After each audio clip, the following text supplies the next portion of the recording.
गुरुजी, हम देखते हैं कि बहुत से माता पिता ये परेशान होते हैं कि हमारे बच्चे की उम्र निकलती जा रही है, शादी नहीं हो रही है, अच्छी एजुकेशन है, अच्छी फैमिली है, वेल सेटल व्यक्ति है, लेकिन फिर भी शादी होने में देरी हो रही है। इसके क्या कारण हैं? अनेकों ऐसे दोष हैं जन्म कुंडली के माध्यम से आप जान सकते हैं कि इस व्यक्ति की कुंडली में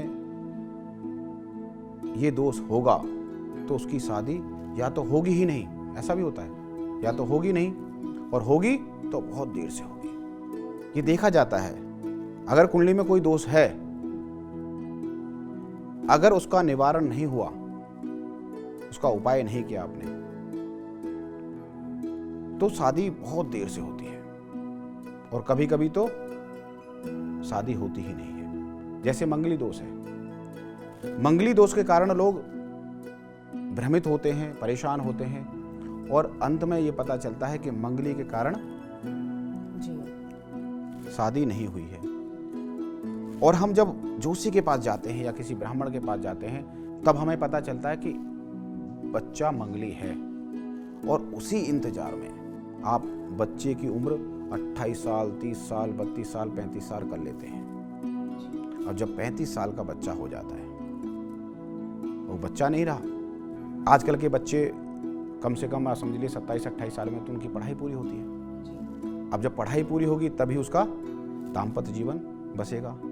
उसी के इंतजार में कि पहले हम पैरों पे खड़े हो जाएं, उसके बाद शादी करेंगे। ये भी एक कारण होता है। लेकिन हमारे समाज की व्यवस्था ऐसी नहीं थी पहले। आप 50 साल पहले, 100 साल पहले चले जाइए और हमारे समाज ने भी यही कह रखा है, हमारी सरकार ने भी यही कहा है कि अगर लड़की है तो वह 18 साल में बालिग हो जाएगी और लड़का है तो 21 साल में बालिग हो जाएगा। इसका मतलब यह है कि वो शादी के योग्य हो गया।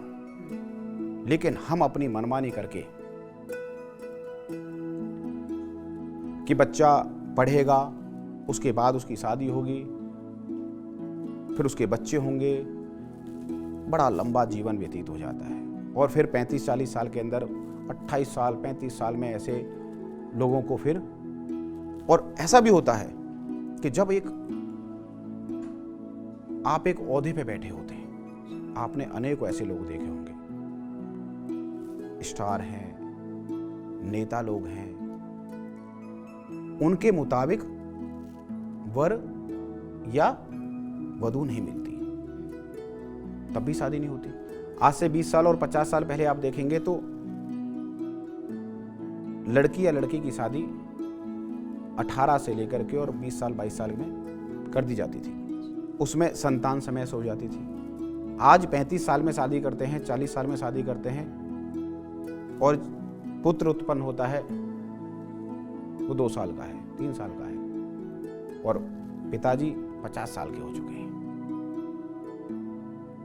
तो कहीं ना कहीं पिता अकेला लगा हुआ है मेहनत करने में। ये भी हमें देखा जाता है कि अगर शादी लेट होगी तो सब कुछ लेट होगा।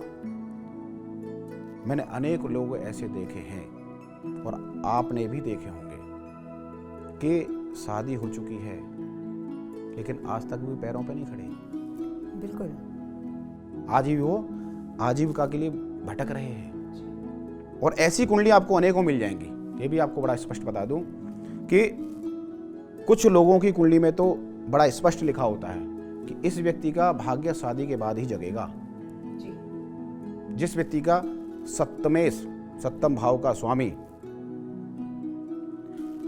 भाग्य स्थान में विराजमान हो, 9th हाउस में विराजमान हो, तो उसका तो भाग्य शादी के बाद ही बनेगा। अब शादी कर रहे हो आप 28 साल, 30 साल में, जब तक घर में लक्ष्मी नहीं आएगी,